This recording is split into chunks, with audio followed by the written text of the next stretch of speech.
Hi friends, అందరికీ నమస్కారం.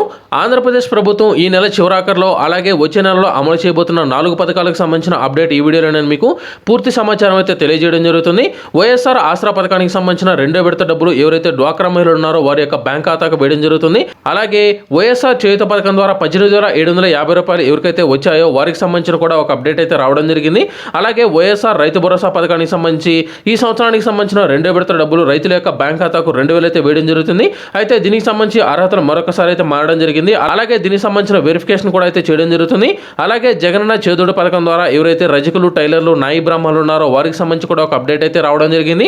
వీటన్నిటికి సంబంధించి వెరిఫికేషన్ అనేది ఏ విధంగా ఉంటుంది, అలాగే ఒక పథకానికి సంబంధించి 2 విడతల డబ్బులు అనేది వారి యొక్క బ్యాంక్ ఖాతాకు వేయడం జరుగుతుంది. అంటే గతంలో ఎవరికైతే మొదటి విడతలో డబ్బులు అనేది రాలేదో ఈ విడతలో వారి యొక్క బ్యాంక్ ఖాతాకు 2 విడతలకు సంబంధించిన డబ్బులు వేస్తామని రాష్ట్ర ప్రభుత్వం దీనికి సంబంధించి ఒక కీలక నిర్ణయం అయితే తీసుకోవడం జరిగింది.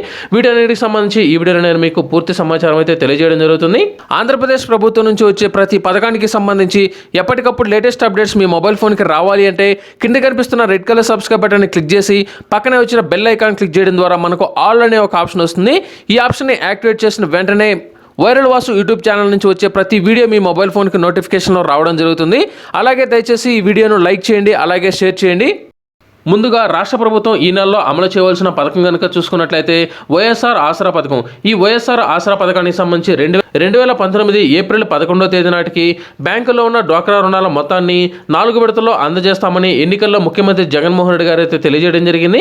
అప్పటికి రుణంగా ఉన్న 27,168.83 కోట్లను వైఎస్ఆర్ ఆసరా పథకం ద్వారా 4 విడతల్లో అక్క చెల్లెమ్మల యొక్క బ్యాంక్ ఖాతాకు వేస్తామని అయితే తెలియజేయడం జరిగింది.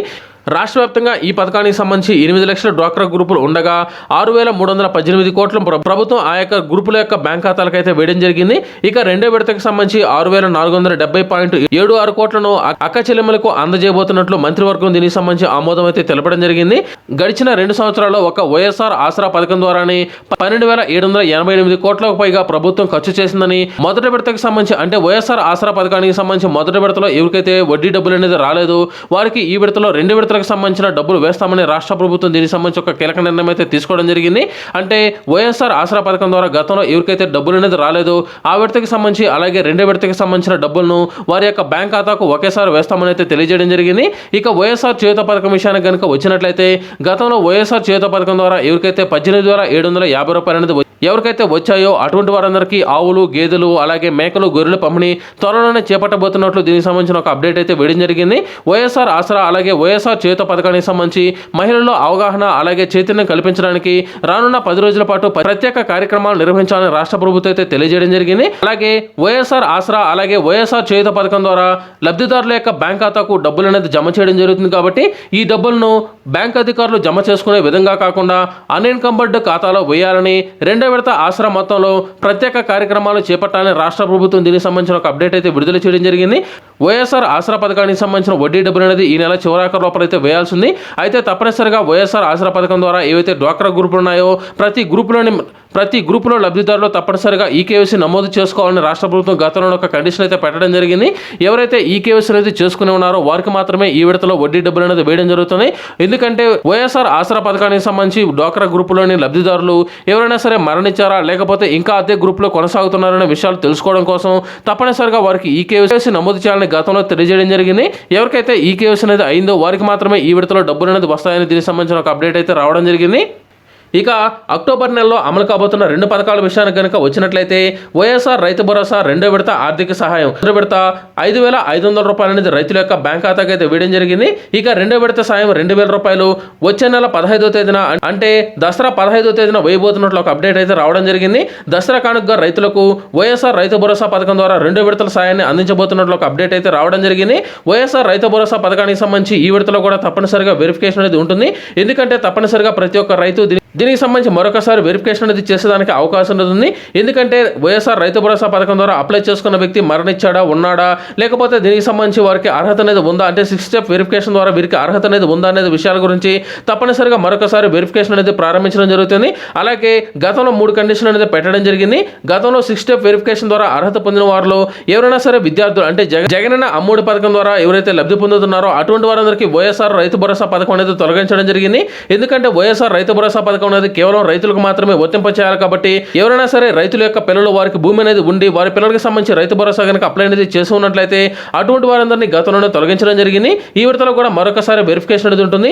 అలాగే జీఎస్టీ చెల్లింపుదారులు ఎవరైతే ఉన్నారో వారికి కూడా రైతు భరోసా పథకం అనేది గతంలో తొలగించడం జరిగింది. అలాగే ఒక రైస్ కార్డులో ఒకరికి మాత్రమే రైతు భరోసా పథకం అమలు చేయాలని రాష్ట్ర ప్రభుత్వం గతంలోనే నిర్ణయించడం జరిగింది. కాబట్టి వైఎస్ఆర్ రైతు భరోసా పథకానికి సంబంధించి రెండో విడత డబ్బులను వచ్చే నెల 2వ వారంలో వేయబోతున్నట్లు ఒక అప్డేట్ అయితే రావడం జరిగింది. అలాగే వైఎస్ఆర్ రైతు భరోసా పథకానికి సంబంధించి మీకు ఇంకా ఎవరికైనా సరే పథకానికి సంబంధించి డబ్బులు కనుక రాకపోయినట్లయితే డిస్క్రిప్షన్లో నేను వైఎస్ఆర్ రైతు భరోసా పథకానికి డబ్బులు అనేది ఎవరికైతే రాలేదు అటువంటి వారందరూ ఏ విధంగా చెక్ చేసుకోవాలి, అలాగే దీనికి సంబంధించి మీకు ఏదైనా సమస్యలు కనుక ఉన్నట్లయితే అంటే డబ్బులు అనేది ఆగిపోవడానికి వివిధ కారణాలు అనేది నేనైతే తెలియజేయడం జరిగింది. ఎటువంటి డాక్యుమెంట్స్ అనేది ఎక్కడ సబ్మిట్ చేయాలనే విషయాల గురించి నేనైతే క్లారిటీగా చెప్పడం జరిగింది. దయచేసి డిస్క్రిప్షన్లో కొన్ని వీడియోలకు సంబంధించిన లింకులు అనేది ఇవ్వడం జరిగింది. ఆ వీడియోకి సంబంధించిన లింకులు మరొకసారి అయితే చెక్ చేయండి. మొత్తంగా జగనన్న చేదోడు పథకానికి సంబంధించిన ఒక మంచి అప్డేట్ అయితే రావడం జరిగింది.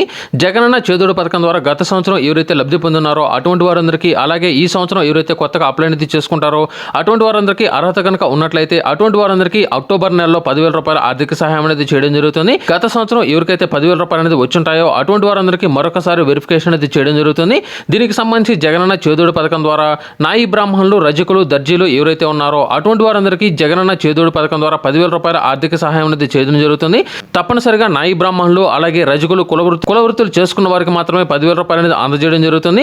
దర్జీలు కనుక చూసుకున్నట్లయితే అంటే టైలరింగ్ వృత్తులు చేసుకునేవారు ఎవరైనా సరే వారికి సంబంధించి కులం అనేది ఆధారంగా లేకుండా ఎవరికైనా సరే 10,000 రూపాయలు అనేది అందజేయడం జరుగుతుంది. ఈ పథకానికి సంబంధించి వచ్చే నెల మొదటి వారం నుంచి జగనన్న చేదోడు పథకానికి సంబంధించిన రిజిస్ట్రేషన్ ప్రక్రియ ప్రారంభిస్తున్నట్లు అధికారులు అయితే తెలియజేయడం జరిగింది. గత సంవత్సరం 2,47,040 మంది లబ్ధిదారులకు 247.04 కోట్లు విడుదల చేసినట్లు అధికారులు అయితే తెలియజేయడం జరిగింది. ఎవరైతే సొంతంగా దుకాణాలు కలిగి ఉన్నారో అటువంటి వారందరికీ నాయి బ్రాహ్మణులు, రజకులు, దర్జీలకు జగనన్న చేదోడు పథకం ద్వారా 10,000 రూపాయల ఆర్థిక సహాయం అనేది చేయడం జరుగుతుంది. ఆల్రెడీ గత సంవత్సరం ఎవరికైతే 10,000 రూపాయలు అనేది ఆర్థిక సహాయం వచ్చిందో అటువంటి వారందరికీ ఈ విధంగా లెటర్లు కూడా పంపిణీ చేయడం జరిగింది. అర్హత ఉండి ఎవరైనా సరే అప్లై అనేది చేసుకోవాలనుకున్నట్లయితే దీనికి సంబంధించి ఈ విధంగా అప్లికేషన్ ఫామ్ కూడా రావడం జరుగుతుంది. రజకులు, నాయి బ్రాహ్మణులు మరియు టైలర్లకు ఆర్థిక సహాయం కొరకని ఈ విధంగా ఎవరైతే వాలంటీర్ ఉన్నారో వారి యొక్క వివరాలు అనేది నమోదు చేసి లబ్ధిదారునికి సంబంధించిన ఆధార్ నంబర్ అనేది ఎంటర్ చేసిన తర్వాత వారికి సంబంధించి తప్పనిసరిగా క్యాస్ట్ సర్టిఫికేట్ అనేది సమర్పించాల్సి ఉంటుంది. అంటే నాయి బ్రాహ్మణులు, రజకులు తప్పనిసరిగా వారికి సంబంధించిన క్యాస్ట్ సర్టిఫికేట్ అనేది సబ్మిట్ అనేది చేయాల్సి ఉంటుంది. అలాగే మిగతా వాళ్ళు ఎవరైనా సరే టైలరింగ్ వృత్తులు కనుక చేస్తున్నట్లయితే వారు కూడా కొన్ని కులాలకు సంబంధించి మాత్రం క్యాస్ట్ సర్టిఫికేట్ అనేది సబ్మిట్ అనేది చేయాల్సి ఉంటుంది. అలాగే వారికి సంబంధించిన అడ్రస్, అలాగే తప్పనిసరిగా వారి బ్యాంక్ అకౌంట్కి సంబంధించిన పాస్బుక్ జెరాక్స్, అలాగే బ్యాంక్ సంబంధించిన అకౌంట్ నంబరు, ఐఎఫ్ఎస్సి కూడా తప్పనిసరిగా నమోదు అనేది చేయాల్సి ఉంటుంది. అలాగే బెనిఫిషరీకి సంబంధించి లబ్ధిదారుడు కనుక చూసుకున్నట్లయితే వారి యొక్క షాపుకి సంబంధించిన డీటెయిల్స్ అనేది ఇక్కడ ఎంటర్ అనేది చేయాల్సి ఉంటుంది. అంటే అది మొబైల్ అంటే ఒక ప్రాంతం నుంచి ఒక ప్రాంతానికి నడుపుకుంటూ వృత్తులు అనేది చేసుకుంటున్నారా, లేకపోతే పర్మనెంట్గా ఒకే ప్రాంతం ఉండి ఈ యొక్క వృత్తులు అనేది చేసుకుంటున్నారా అనేది ఇక్కడైతే రాయాల్సి ఉంటుంది. అలాగే వారికి సంబంధించిన షాప్ అనేది అద్దెదా లేకపోతే సొంతదా అనేది ఇక్కడ రాయాల్సి ఉంటుంది. షాపుకి సంబంధించిన పేరు, అలాగే దానికి సంబంధించిన ఫోటో అనేది తీసి అప్లోడ్ అనేది చేయాల్సి ఉంటుంది. షాపుకి సంబంధించిన రిజిస్ట్రేషన్ నెంబర్ కనుక ఉన్నట్లయితే ఆ వివరాలు అనేది నమోదు అనేది చేయాల్సి ఉంటుంది. అలాగే ఇన్కమ్ సర్టిఫికేట్ కూడా ఇక్కడ అప్లోడ్ అనేది చేయాల్సి ఉంటుంది. పర్సనల్ డీటెయిల్స్ వివరాలు కనుక వచ్చినట్లయితే తప్పనిసరిగా వారి యొక్క మాగాణి, అలాగే మాగాణి మెట్ట భూమి అనేది ఎంత ఉంది, అలాగే వారి కుటుంబంలో ఎవరైనా సరే గవర్నమెంట్ ఎంప్లాయీ అనేది ఉన్నారా, లేకపోతే 4 చక్రాల వాహనాలు అనేది ఉన్నాయా అనే వివరాల గురించి ఇక్కడ తప్పనిసరిగా వారు 6 స్టెప్ వెరిఫికేషన్ అనేది చేయడం జరుగుతుంది. ఈ 6 స్టెప్ వెరిఫికేషన్లో అర్హత కనుక ఉన్నట్లయితే అటువంటి వారందరికీ జగనన్న చేదోడు పథకం ద్వారా 10,000 రూపాయల ఆర్థిక సహాయం అనేది చేయడం జరుగుతుంది. దీనికి సంబంధించిన రిజిస్ట్రేషన్ అనేది వచ్చే వారంలో ప్రారంభిస్తారు. కాబట్టి తప్పనిసరిగా లబ్ధిదారులు ఎవరైనా సరే దీనికి అప్లై అనేది చేసుకోవాలనుకున్నట్లయితే తప్పనిసరిగా క్యాష్ సర్టిఫికేట్ అనేది కావాల్సి ఉంటుంది. అలాగే మీకు సంబంధించిన ఇన్కమ్ సర్టిఫికేట్ కూడా అవసరం అవుతాయి. ఈ రెండింటికి మీరు ముందుగానే అప్లై అనేది చేసుకోండి. దీనికి సంబంధించిన రిజిస్ట్రేషన్ ప్రారంభించిన వెంటనే మీరు అప్లై అనేది చేసుకోవచ్చు. అలాగే మీ షాపుకి సంబంధించిన వివరాలు కూడా నమోదు అనేది చేయాలి. కాబట్టి షాపుకి సంబంధించిన ఏదైనా రిజిస్ట్రేషన్ ప్రక్రియ ప్రారంభిస్తున్నట్లయితే అవి కూడా ముందుగానే చేసి పెట్టుకోండి.